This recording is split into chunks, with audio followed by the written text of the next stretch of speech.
আজ আমি একই সঙ্গে দুটো ভিডিও শেয়ার করব। গলদা চিংড়ি কাটার পদ্ধতি আর ঝাল ঝাল গলদা চিংড়ি, যা গরম ভাতের সাথে দারুণ লাগে। ঘরোয়া কয়েকটা উপকরণ দিয়ে দারুণ স্বাদের এই রেসিপিটি। এর আগে আপনারা চিংড়ি মাছের ঝাল, চিংড়ির মালাইকারি নানা রকম রেসিপি বানিয়েছেন, তবে এই রকম পদ্ধতিতে একবার ঝাল ঝাল গলদা চিংড়ি বানিয়ে দেখুন, ভাতের থালা পরিষ্কার হয়ে যাবে। নমস্কার বন্ধুরা, কিচেন টেকনিকে আপনাদের সবাইকে স্বাগত। আমি মধুমিতা। আজ নিয়ে এসেছি একটা দারুণ স্বাদের রেসিপি। চলুন দেখে নেওয়া যাক। প্রথমেই আমি গলদা চিংড়ি কাটার পদ্ধতি দেখিয়ে দেব। তার জন্য নিয়েছি আমি 5টা গলদা চিংড়ি। আর চিংড়িগুলো দেখুন বেশ জ্যান্ত রয়েছে, সবই ফ্রেশ। আর দুটো দেখুন কেমন নড়াচড়া করছে এখনো। তবে এই রকম জ্যান্ত চিংড়ি হলে চিংড়ির যে কোনো রেসিপি কিন্তু দারুণ লাগে। আর চিংড়িগুলো কিন্তু বেশ বড় সাইজের রয়েছে, আর দাঁড়াগুলো দেখুন কতটা বড় বড় আর মোটা মোটা রয়েছে। চিংড়িগুলো কিন্তু এখনো দেখুন নড়াচড়া করে যাচ্ছে।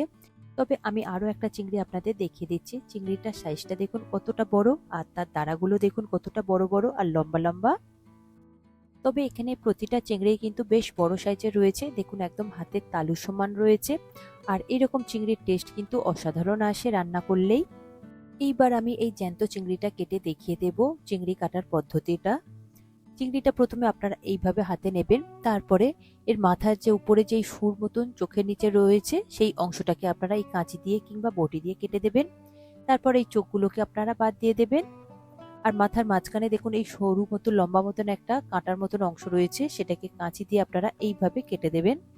এটা কাটলে এর মাথার মধ্যে যে ময়লার একটা থলি থাকে সেটাকে বের করতে খুব সুবিধে হয়ে যায়। ওই কাটা অংশের মধ্যে কাটি কিংবা এই কাঁচির মাথা দিয়ে এই ময়লার থলিটাকে বের করে নেবেন। দেখুন ময়লার থলিটা কেমন। চিংড়ি মাছের ময়লা সবসময় চিংড়ি মাছের মাথাতেই থাকে, আর বডির যে সরু একটা ময়লা থাকে সেটাও আমরা দেখিয়ে দেব। তবে দেখুন মাথার ময়লাটা ঠিক এই রকম ভাবে আপনারা পরিষ্কার করে নেবেন। এরপর সরু সরু যে পা গুলো রয়েছে ছোট ছোট, সেই পা গুলোকে আমি কাঁচির সাহায্যে এইভাবে কেটে দেব। তবে আপনারা চাইলে এটা বটি দিয়েও কাটতে পারেন। দেখুন ছোট ছোট পা গুলো কাটা হয়ে গিয়েছে। এরপরে লেজের উপরে একটা শক্ত কাটার মতন অংশ রয়েছে, দেখুন ঠিক এইটা। এটাকে আপনারা কেটে এইভাবে বাদ দিয়ে দেবেন, তবে লেজের অংশটা আমি রেখে দেব। এরপর চিংড়ির মাথার দিকে যে বড় বড় মোটা মোটা দাঁড়াটা থাকে সেই দাঁড়ার মাথার অংশটা একটু করে কেটে বাদ দিয়ে দেবেন। তবে এর দাঁড়াটা একটু সরু রয়েছে, বাকি চিংড়ির দাঁড়াগুলো বেশ মোটা মোটা রয়েছে। দেখুন দাঁড়ার মাথার অংশটা কেটে বাদ দিয়ে দিয়েছি। এরপরে চিংড়ির আমি বডির অংশটা কেটে দেখিয়ে দেব। আর সরু যে একটা সুতোর মতন ময়লা থাকে সেটাও আপনাদের দেখিয়ে দেব। দেখুন কাঁচির সাহায্যে পিঠের উপরে যে শক্ত খোলা মতো অংশটা রয়েছে সেটা আমি লেজ বরাবর এইভাবে কেটে নেব।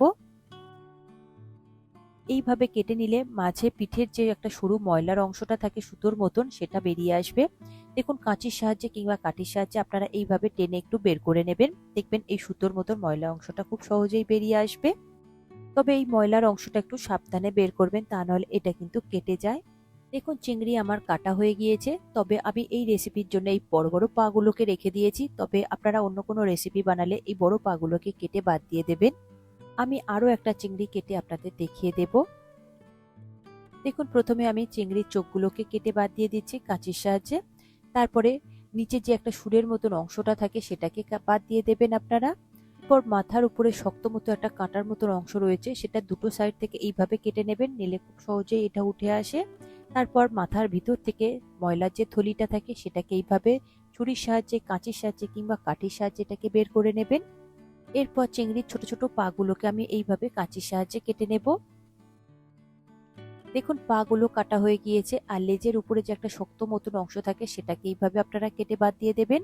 তারপরে দেখুন এই বড় চিংড়ির দাঁড়াগুলো কতটা মোটা আর কতটা বড় বড়। দাঁড়ার মাথার উপরের এই অংশগুলোকে আপনারা কেটে বাদ দিয়ে দেবেন। এরপরে চিংড়ির পিঠের উপরে যে খোলা মতো অংশটা রয়েছে শক্ত, সেটাকে আমি কাঁচি দিয়ে খুব সুন্দরভাবে লেজ বরাবর কেটে নেব। এতে করে ময়লাটা বের করতে খুবই সুবিধে হবে, তাহলে ময়লাটা আর কেটে যাবে না বের করতে গিয়ে। দেখুন সরু সুতোর মতো ময়লার অংশটা আমি বের করেছি, এইভাবে আপনারা বের করে নেবেন সাবধানে। দেখুন চিংড়ি আমার কাটা হয়ে গিয়েছে। এরপরে চিংড়িটাকে আমি পরিষ্কার করে নেব। এইরকম একটা পুরনো পরিষ্কার দেখে একটা টুথব্রাশ নেবেন, ব্রাশ দিয়ে এইভাবে খুব সুন্দরভাবে ঘষে ঘষে পরিষ্কার করে নেবেন, যেহেতু চিংড়ির এইগুলোর মধ্যে একটু ময়লা লেগে থাকে। দেখুন পুরো চিংড়ির সব জায়গাতে আমি এইভাবে ঘষে ঘষে পরিষ্কার করে নেব। চিংড়ি আর কাঁকড়া এইভাবে একটু টুথব্রাশ দিয়ে পরিষ্কার করে নিলে পরিষ্কার হয়ে যায় খুব সুন্দরভাবে। তবে চিংড়ির পিঠের দিকের মোটা খোলা অংশটাকে আমি ছাড়াইনি। গলদা চিংড়ির এই অংশগুলোকে ছাড়িয়ে দিলে চিংড়িটা রান্না করবার পরে খুবই ছোট হয়ে যায়, তাই আমি এগুলোকে আর ছাড়াবো না। বাকি চিংড়িগুলো একই রকম পদ্ধতিতে আমি কেটে ধুয়ে পরিষ্কার করে নেব। চিংড়িটা ম্যারিনেটের জন্য নিয়েছি 1 চা চামচ নুন, আর নিয়েছি হাফ চা চামচ হলুদ গুঁড়ো, আর সঙ্গে নিয়েছি ঝাল লঙ্কার গুঁড়ো হাফ চা চামচ। এই 3টে উপকরণ খুব ভালো করে মিশিয়ে নেব। তারপরে এই মিশানো অংশটাকে চিংড়ির মধ্যে খুব ভালো করে মিশিয়ে দেব, সেটা আপনাদের দেখিয়ে দেব। সমস্ত চিংড়ি খুব ভালো করে কেটে ধুয়ে জল ঝরিয়ে নিয়েছি। তারপরে ওই মশলাটাকে আমি এই চিংড়ির মধ্যে খুব ভালো করে মিশিয়ে দেব। তবে দুটো হাতের সাহায্যে আপনারা মিশাবেন, তা না হলে এই পিঠের মধ্যে যে খোলার অংশটা রয়েছে এর মধ্যে নুন হলুদটা খুব ভালোভাবে ঢুকবে না। তাই হাত দিয়ে খুব ভালোভাবে একটু নুন হলুদটা ওর মধ্যে একটু এইভাবে ঢুকিয়ে ঢুকিয়ে দিতে হবে, যাতে ওর মধ্যে নুন হলুদটা খুব ভালোভাবে ঢুকে যায়। দেখুন চিংড়িগুলো আমি নুন হলুদ খুব ভালোভাবে দুটো হাতের সাহায্যে এইভাবে মিশিয়ে দিচ্ছি, যাতে নুন হলুদটা খুব ভালোভাবে ম্যারিনেট হতে পারে মাছের সাথে।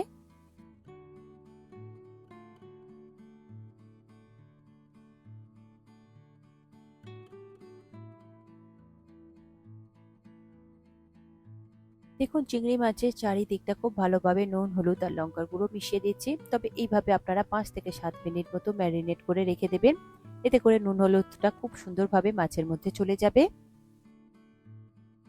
এরপর বাকি উপকরণগুলো আমি দেখিয়ে দেব। নিয়েছি দেখুন 3টে মিডিয়াম সাইজের পেঁয়াজ। 3টে পেঁয়াজের মধ্যে 2টো পেঁয়াজ আমি এখানে ছোট ছোট করে কুচিয়ে নেব।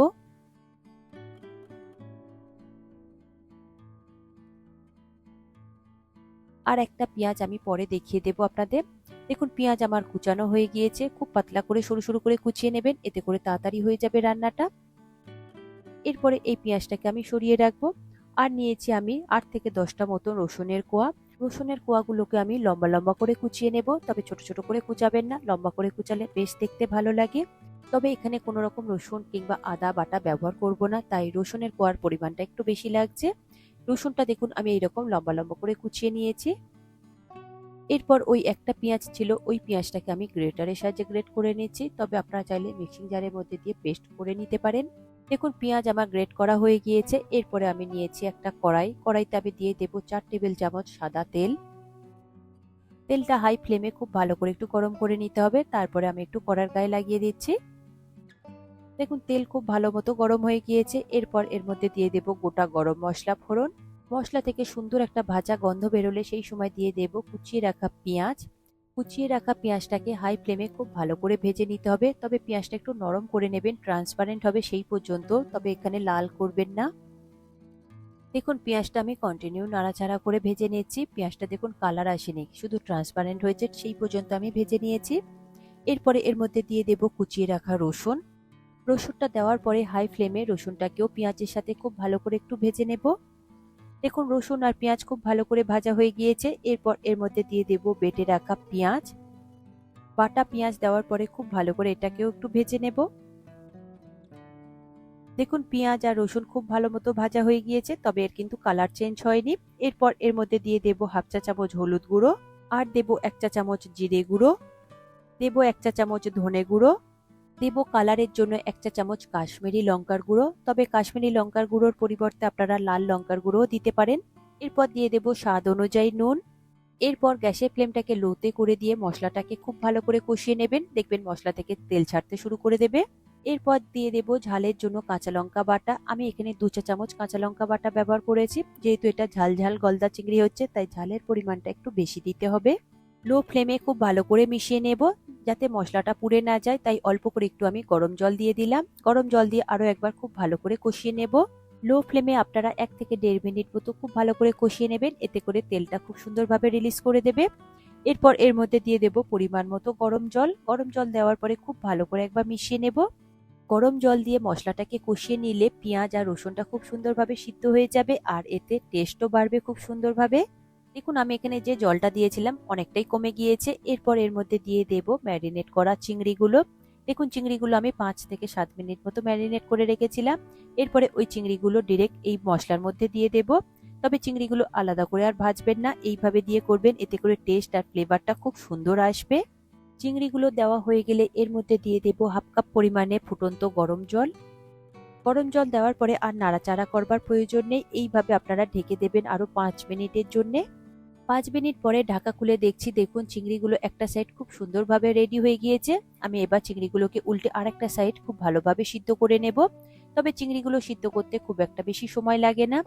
এরপরে চিংড়িগুলো আরো একবার খুব ভালো করে মিশিয়ে নেব। তারপর এটাকে আমি ঢেকে দেব আরো 4 থেকে 5 মিনিটের জন্যে। 5 মিনিট পরে এটাকে আমি ঢাকা খুলে দেখছি, দেখুন একদম গ্রেভিটা খুব সুন্দর গায়ে মাখা মাখা হয়ে গিয়েছে আর চিংড়িগুলোর কালারটাও চেঞ্জ হয়ে গিয়েছে আর কত সুন্দর দেখতে লাগছে।